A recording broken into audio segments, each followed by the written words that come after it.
Good morning, 5-6. What we're going to be doing today is we're going to continue on looking at our reading strategy of visualizing.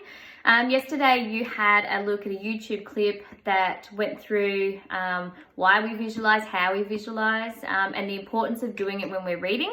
And you had a go at drawing a picture from your own reading. Today's going to be a bit different. I'm going to actually do the reading for you.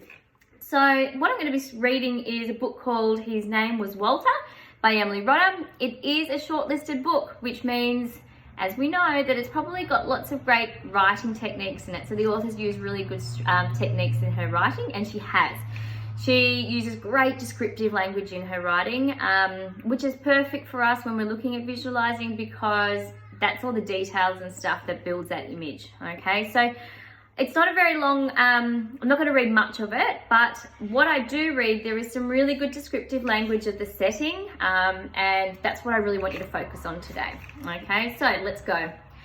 For the first time all day, Colin wished he had his phone with him. Not to make a call, the place where they'd been stranded was a mobile dead spot. Anyway, but so he could take a photograph. Dark purple clouds were rolling over the vineyards of Storm Valley, heavy with rain and growling with thunder. The light had dimmed to a weird yellow-green, and the river sliding between bare, muddy banks looked like the rippling back of a huge grey snake. A photo would have helped him paint the scene when he got home.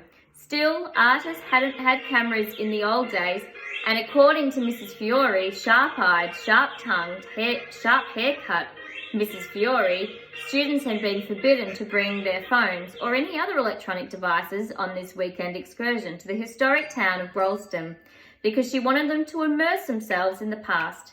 Mrs. Fiore had repeated this on the bus when she'd confiscated Grace Leslie's mobile craftily hidden inside a magazine. She'd said it yet again when she demanded that any other smuggled phones be handed over and taken possession of 2 more, plus a laptop.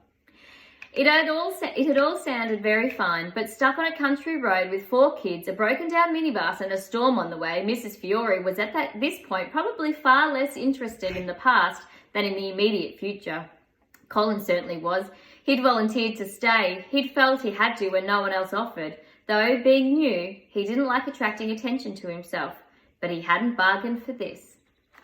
All right, that's all I'm going to read, guys. Now it's up to you to either go back and play that again, or in your reader's notebook, have a go at drawing the image that you were creating of the setting and any other important details that you can think of. All right, don't forget your learning intention and success criteria.